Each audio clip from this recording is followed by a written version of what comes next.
नमस्कार, मेरा नाम है सुनैना कश्यप और आप देख रहे हैं KH लाइव हिमाचल।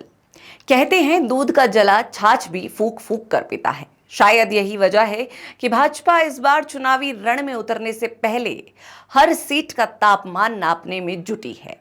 हिमाचल प्रदेश में भाजपा ने विधानसभा चुनाव से काफी पहले चुनावी नब्ज टटोलने का अभियान शुरू कर दिया है।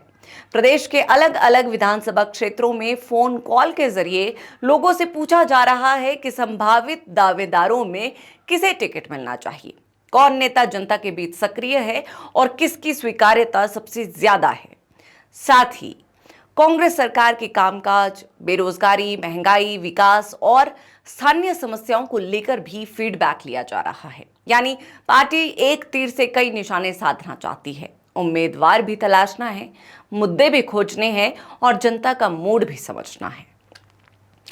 पहली नजर में ये कवायद काफी आधुनिक और व्यवस्थित लगती है, लेकिन सियासत में हर चमकती चीज सोना नहीं होती। सवाल यह है कि क्या किसी विधानसभा क्षेत्र की पूरी राजनीतिक तस्वीर कुछ मिनट की फोन कॉल में कैद हो सकती है? क्या किसी नेता की वर्षों की मेहनत, उसके कार्यकर्ताओं की फौज, जातीय समीकरण और स्थानीय पकड़ को मोबाइल की घंटी तय कर सकती है? दरअसल सर्वे राजनीति का थर्मामीटर हो सकता है, इलाज नहीं। ये संकेत दे सकता है कि जनता क्या सोच रही है, लेकिन ये तय नहीं कर सकता कि चुनाव कौन जीताएगा। हिमाचल की राजनीति में कई ऐसे नेता रहे हैं जो सर्वे में पीछे दिखे लेकिन चुनाव जीत गए। वहीं कई ऐसे चेहरे भी रहे जो कागजों और रिपोर्टों में मजबूत निकले, लेकिन जनता ने मतदान के दिन उन्हें घर बैठा दिया। इसीलिए फोन कॉल की घंटी और वोटिंग मशीन के बटन के बीच का सफर काफी लंबा होता है। भाजपा के लिए ये असली चुनौती सर्वे नहीं, टिकट वितरण है। आपको याद होगा पिछले चुनाव में टिकटों को लेकर जो नाराजगी सामने आई थी, उसकी गूंज आज भी राजनीतिक गलियारों में सुनाई देती है। कई जगह कार्यकर्ता मन मारकर चुनाव लड़ते रहे और कई सीटों पर अंदरूनी खींचतान ने नुकसान पहुंचाया। अब अगर इस बार भी रिपोर्टों के ढेर में जमीनी हकीकत दब गई तो फिर कहानी नई नहीं होगी, सिर्फ किरदार बदल जाएंगे। सियासी गलियारों में तो यह भी चर्चा है कि सर्वे से ज्यादा दिलचस्प वो दिन होगा जब टिकटों की घोषणा होगी, क्योंकि हिमाचल में अक्सर सर्वे कहता कुछ है, नेता सोचते कुछ है, कार्यकर्ता चाहते कुछ है और टिकट मिलता किसी चौथे को है।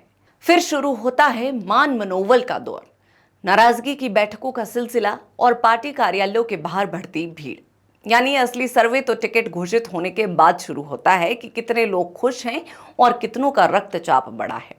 वैसे भाजपा अगर जनता और संभावित उम्मीदवारों का सर्वे कर ही रही है तो उसे अपने संगठन का भी एक आंतरिक सर्वे जरूर कर लेना चाहिए, क्योंकि चुनाव सिर्फ उम्मीदवार की लोकप्रियता से नहीं, कार्यकर्ताओं की सक्रियता और संगठन की एकजुटता से भी जीते जाते हैं।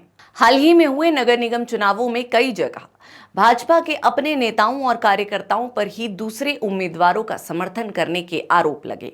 कहीं भीतरघात की चर्चा रही तो कहीं संगठनात्मक नाराजगी खुलकर सामने आई। ऐसे में पार्टी के लिए ये जानना भी उतना ही जरूरी है कि मैदान में उसके अपने लोग कितने मजबूती के साथ खड़े हैं। आखिर विधानसभा चुनाव का सेमीफाइनल माने गए नगर निगम चुनावों में अगर संगठन पूरी तरह एकजुट नजर नहीं आया तो भाजपा को यह सुनिश्चित करना होगा कि वो ये गलती फाइनल मुकाबले में दोहराई ना जाए, क्योंकि चुनावी राजनीति में विरोधियों से ज्यादा नुकसान कई बार अपनों की खामोशी और नाराजगी पहुंचा देती है। भाजपा अभी से मिशन रिपीट की जमीन तैयार कर रही है, लेकिन सत्ता की राह सर्वे रिपोर्टों से नहीं, राजनीतिक फैसलों से निकलेगी।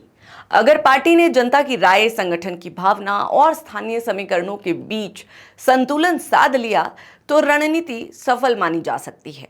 लेकिन अगर पिछले चुनाव वाली गलतियां दोहराई गई तो फिर आगे की राह मुश्किल समझिए।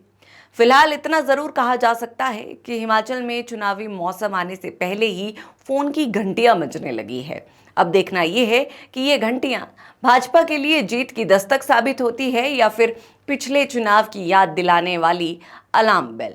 बहरहाल इस पूरी चर्चा को आप किस तरह देखते हैं, आप सभी की क्या राय है, हमें कमेंट सेक्शन में जरूर बताएं।